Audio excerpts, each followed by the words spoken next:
नमस्कार। आप देख रहे हैं मार्केट संवाद।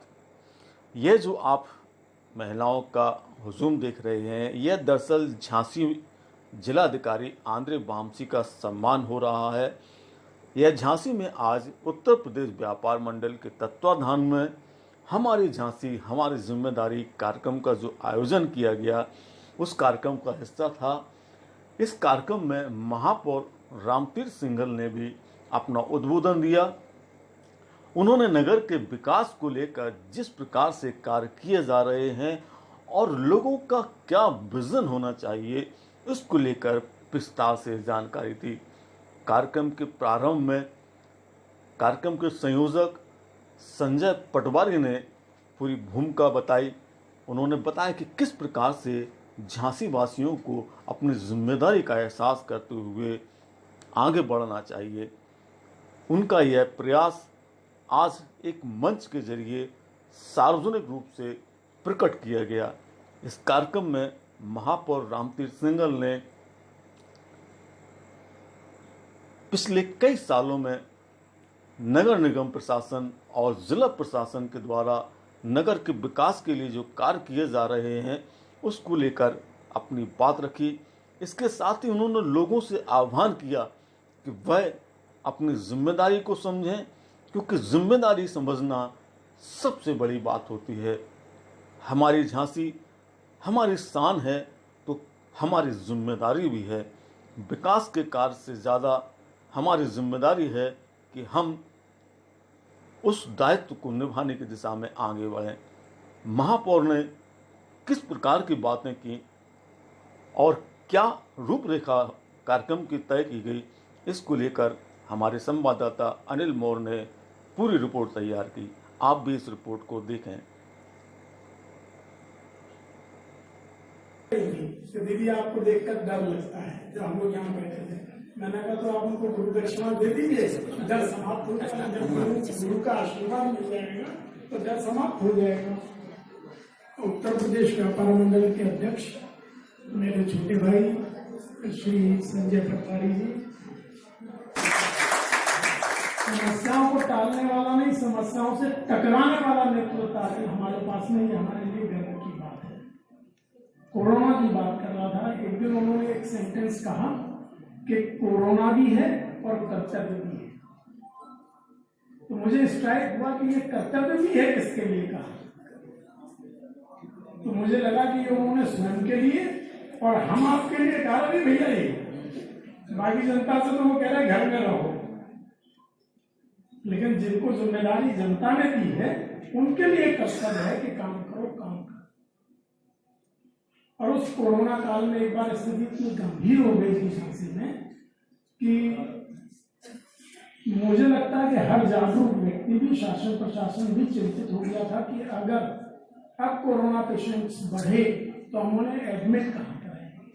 विधायक जी के साथ में हम लोग 2-3 अस्पतालों में यहाँ वहाँ तलाश करने गए कि कहाँ व्यवस्थाएं कोविड की हो सकती हैं। ऐसी स्थिति में एक दिन डॉक्टर सेंगर साहब ये चर्चा की कि अगर स्थितियां इसी तरह से बिगड़ी हम लोग बहुत सुरक्षित हैं। मैं हृदय लोगों को दोहराई हूँ डॉक्टर साहब को इस मंच के माध्यम से और आप सबकी ओर से हार्दिक बधाई देता हूँ, धन्यवाद देता हूँ जिस तरीके से उन्होंने सेवा की है। मैं तो रोज उन्हें फोन करके परेशान करता। बाकी जो विषय हैं, स्वच्छता, नारी सशक्तिकरण, हरित झांसी, इस पर मुझसे पूर्व बोलते हुए विधायक जी ने बहुत कुछ सच कह दिया है।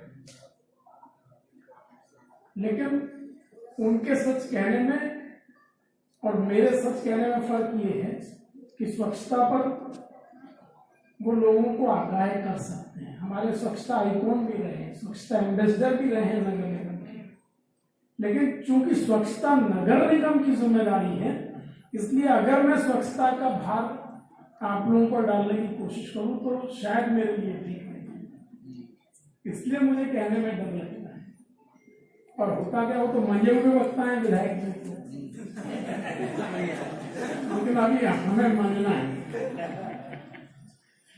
वक्ता शब्दों का चयन कितनी भी समझदारी से करें, लेकिन सुनने वाला तो अर्थ नहीं, ध्यान से तो सुनता है, लेकिन सुनने वाला उसका अर्थ अपने बुद्धि और विवेक से लगाता है। इसलिए शब्दों का चयन आप कितनी होशियारी से करिए, फिर भी शब्द हमारी झांसी, हमारी जिम्मेदारी। जितना भाव है उससे थोड़ा ज्यादा भाव हो सकता है अगर हम कह दें कि मेरी झांसी मेरी जिम्मेदारी, मेरी झांसी मेरी जिम्मेदारी। और एक गजल की कुछ लाइनें मुझे आज मिली कि अब किसी को भी नजर नहीं आती कोई दरार। दीवारों में जो दरार पड़ जाती है ना, उस पर लिखा है अब किसी को भी नजर नहीं आती कोई दरार, घर की हर दीवार पर चिपके हैं इतने इश्तहार। दरार छुपाने के लिए पोस्टर चिपकाने वाला काम दिखावटी, बनावटी, सजावटी इस तरीके का होता है ना। इस सिरे से उस सिरे तक, इस सिरे से उस सिरे तक सब शरीके जुर्म हैं। आदमी या तो जमानत पर रहा है या फरार। हम सब भागीदार हैं समाज में जो कमियां दिख रही हैं। मैं बहुत कुछ सोचता रहता हूं, मैं बहुत कुछ सोचता रहता हूं, पर कहता नहीं।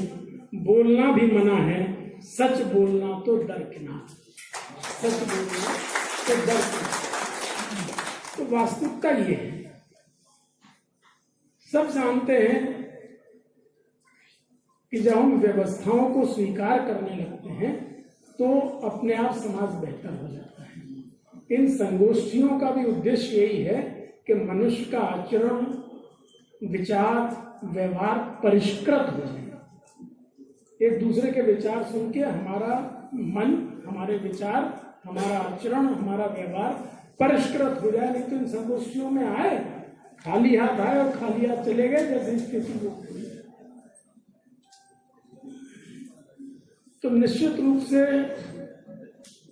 आप लोगों के व्यापारी बंधुओं के कारण मुझे ये जिम्मेदारी मिली है, लेकिन बिना जन सहयोग के सरकार की अन्य योजनाएं, जैसे विधायक जी कह रहे थे सड़क निर्माण, बहुत से विकास के कार्य विधायक जी ने कराए हैं। उनको अंदाज है कि विकास का कोई भी कार्य करना हो, आपके पास बजट है, आपके पास योजना है, आपके DPR